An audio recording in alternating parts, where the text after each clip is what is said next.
30 வருடங்கள் பாகிஸ்தான் போன்ற ஆசிய அணிகள் செய்யாத மாஸ் சாதனையை படைச்சிருக்காங்க டீம் இந்தியா என்றதாங்க சொல்லணும். கேப் டவுனில் சவுத் ஆப்பிரிக்காவுக்கு எதிராக 2வது டெஸ்ட்டில் 7 விக்கெட் வித்தியாசத்தில் 1.25 நாளில் முதன் முறையாக, அதாவது 30 ஆண்டுக்கு பிறகு முதன் முறையாக சவுத் ஆப்பிரிக்கா மண்ணில் குறிப்பாக கேப் டவுனில் வந்துட்டு முதல் வெற்றியை பதிவு செஞ்சுருக்காங்க. 30 ஆண்டுக்கு பிறகு எந்த ஆசிய கண்ட டீமும், இலங்கை, பாகிஸ்தான், பங்களாதேஷ், இப்படி எந்த டீமுமே வந்துட்டு சவுத் ஆப்பிரிக்கா மண்ணில் டெஸ்ட்டை வின் பண்ணதே இல்லைங்க, இந்தியா உள்பட. பட் 30 ஆண்டுக்கு பிறகு இந்தியா அப்படி ஒரு மாஸ் சாதனையை பதிவு பண்ணி ஒரு மிகப்பெரிய ஹிஸ்ட்ரி பண்ணியிருக்காங்க. சேம் டைம் தோனி தான் 13 வருடம் ஆச்சுங்க, அவர் கேப்டன் பண்ணும்போது தான் சவுத் ஆப்பிரிக்காவுக்கு எதிராக டெஸ்ட் சீரீஸை சமன் பண்ணாங்க, ஓகேவா. பட்டு மீண்டும் அதன் பிறகு 13 வருடத்துக்கு பிறகு ரோஹித் சர்மா தலைமையிலான இந்திய டீம் வந்துட்டு மிகப்பெரிய சாதனை பதிவு பண்ணியிருக்காங்க என்றே சொல்லாங்க. இந்த சீரீஸை வந்துட்டு சமன் பண்ணியிருக்காங்க. அது மட்டுமல்லாமல் இந்த மனசு தான் சார் கடவுள்னு சொல்லுவாங்க இல்லையா, அதை எளிதாக பண்ணிட்டு போயிருக்காங்க ரோஹித் சர்மா அண்ட் விராட் கோலி.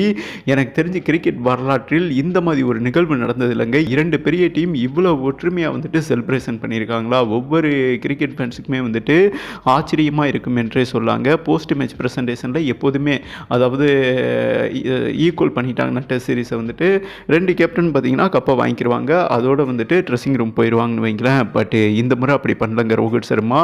இல்லை, அதாவது 2 டீம் பிளேயர்களுமே இந்த கப்பை செம்மையாக செலிப்ரேட் பண்ணுவோம்னு சவுத் ஆப்பிரிக்கா அந்த பீர் அடித்து செலிப்ரேட் பண்ணுவாங்க இல்லையா, அந்த மாதிரி இந்திய பிளேயர்களும் சவுத் ஆப்பிரிக்கா பிளேயர்களும் வந்துட்டு செம்ம ஜாலியாக செலிப்ரேட் பண்ணாங்க. ஒரு கப்பை வந்துட்டு 2 டீம் கொண்டாடுவது இதுவே முதல் முறைங்க. அதாவது பெரிய டீம், ஓகேவா, அந்த ஈகோ வந்துட்டு டச் பண்ணும், இவன் கூப்பிட்டு நம்ம போகிறதா, நம்ம கூப்பிட்டு இவன் போகிறதான்னு. பட் அப்படி இல்லைங்க, 2 டீமே வந்துட்டு வேறு லெவலில் கப்பை தூக்கி கொண்டாடினாங்க என்றே சொல்லலாம். இந்த நிகழ்வுலாம் பார்த்திங்கன்னா மிகப்பெரிய அரிதிலும் அரிது என்று தான் சொல்லணும். மேலும் எல்கர் வந்துட்டு இதோட ரிட்டையர்மெண்ட் ஆகிறார் இல்லையா, அவருக்கு விராட் கோலி பேட்டு அண்ட் அவரோட ஜெர்சியில் கையெழுத்து போட்டு கொடுத்தாரு.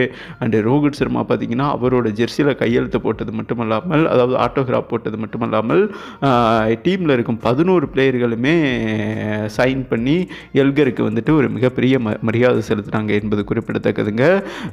பட் முதன்முறையாக மிகப்பெரிய சவுத் ஆப்பிரிக்கா டீமும் அண்ட் இந்திய டீமும் கப்பை எடுத்து வந்துட்டு 2 டீம் பிளேயர்களும் செலிப்ரேட் பண்ணது இதுவே முதல் முறைங்க டெஸ்ட் கிரிக்கெட் வரலாற்றில் என்பது குறிப்பிடத்தக்கது. ஏன்னா தோனியே இந்த மாதிரி சவுத் ஆப்பிரிக்காவுக்கு எதிராக டெஸ்ட் சீரீஸை சமன் பண்ணும்போது 2 டீம் கேப்டன்களும் சுமித்தும் அண்ட் தோனியும் வாங்கிட்டு அப்படியே செலிப்ரேட் பண்ணிவிட்டு இங்கே ட்ரெஸ்ஸிங் ரூம் போயிட்டாங்கன்னு வைங்களேன்.